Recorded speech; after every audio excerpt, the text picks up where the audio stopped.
السلام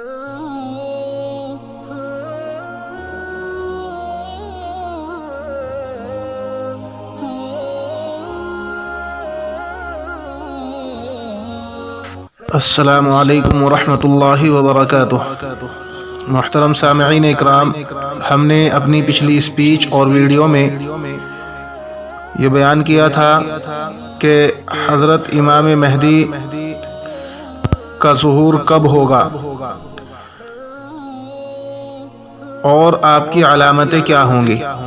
آج کی اس مختصر سی ویڈیو میں آپ کے سامنے حضرت امام مہدی کی ولادت اور آپ کے حلیے کے بارے میں بیان کیا جائے گا کہ آپ کا حلیہ مبارک کیسا تھا، کیسا ہوگا، اور آپ کی ولادت کیسے ہوگی، اور علماء اکرام کے اس بارے میں کیا اقوال ہیں۔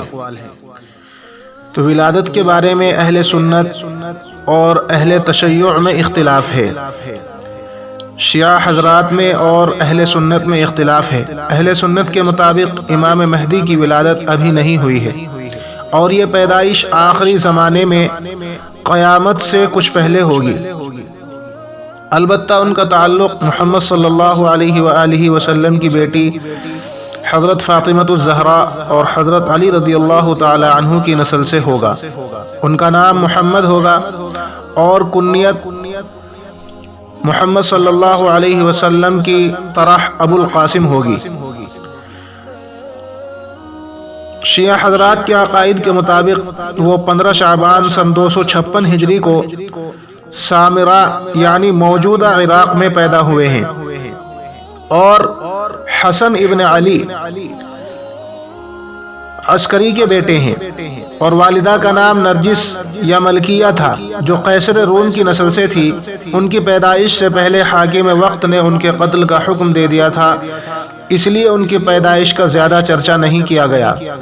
حاکم وقت نے ان احادیث کو سن رکھا تھا کہ اہل بیت سے 12 امام ہوں گے، جن میں سے آخری امام مہدی ہوں گے جو حکومت قائم کریں گے۔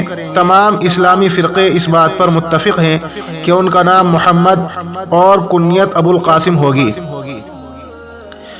آپ کے القاب اور خطابات کیا کیا ہوں گے، اس بارے میں دیے گئے القاب بیان کیے جاتے ہیں۔ حوالوں میں دی گئی کتب قدیمہ اور ان کے کئی القاب ملتے ہیں، جن میں سے مہدی سب سے زیادہ مشہور ہے۔ ان کا اصلی نام محمد ہے، مگر مہدی اس قدر مشہور ہے کہ اسے ہی نام کے طور پر استعمال کیا جاتا ہے۔ ان کے القاب و خطابات یہ ہیں: مہدی یعنی ہدایت پائے ہوئے، القائم یعنی کھڑا ہونے والا، المنتظر جن کا انتظار کیا جا رہا ہے، صاحب الزماں اہل تشیع کے مطابق وہ زمانے کے امام ہیں، امام عصر یا امام زمانہ یہ بھی صاحب الزماں کے ہم معنی ہیں۔ حضرت مہدی کے ظہور کی بے شمار علامتیں کتاب میں موجود ہیں۔ اہل تشیع اور اہل سنت دونوں کی کتابوں میں بے شمار علامتیں ملتی ہیں، ان میں سے بعض پوری بھی ہو چکی ہیں۔ ان علامات میں سے کچھ حتمی ہیں اور کچھ غیر حتمی۔ حتمی علامات سے مراد وہ علامتیں ہیں جن کا بروایت پورا ہونا ضروری ہے، کچھ ان کے ظہور سے کافی پہلے وقوع پذیر ہوں گی اور کچھ ظہور کے نزدیک۔ یہاں ان میں سے کچھ کو بیان کیا جاتا ہے۔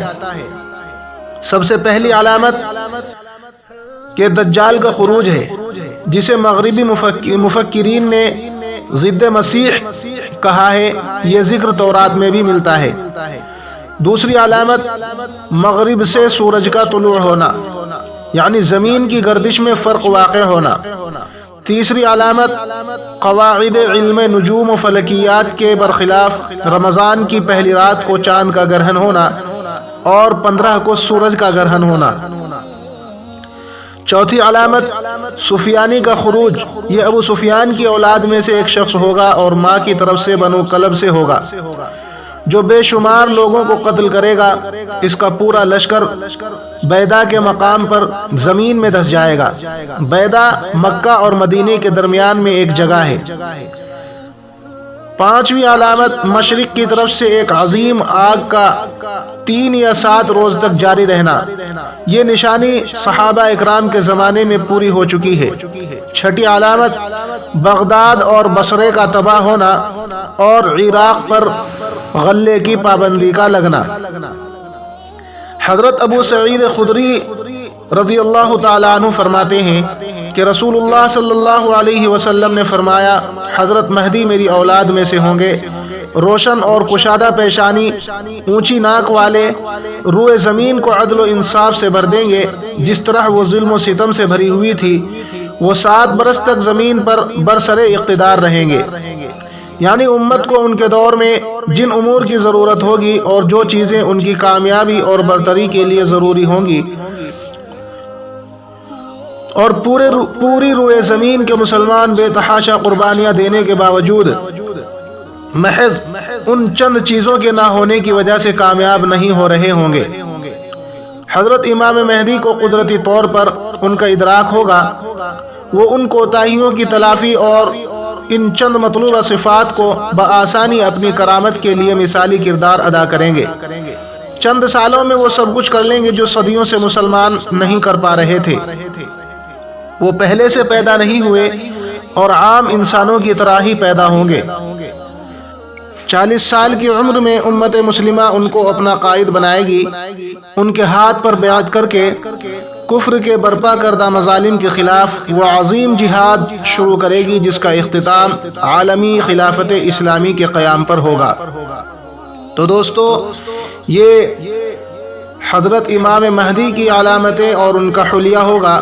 اللہ تبارک و تعالیٰ ان کو ایک ہی رات میں یہ تمام صفات عطا فرما دے گا۔ اللہ تبارک و تعالیٰ ہم سب کو عمل کی توفیق عطا فرمائے۔ السلام علیکم ورحمۃ اللہ وبرکاتہ۔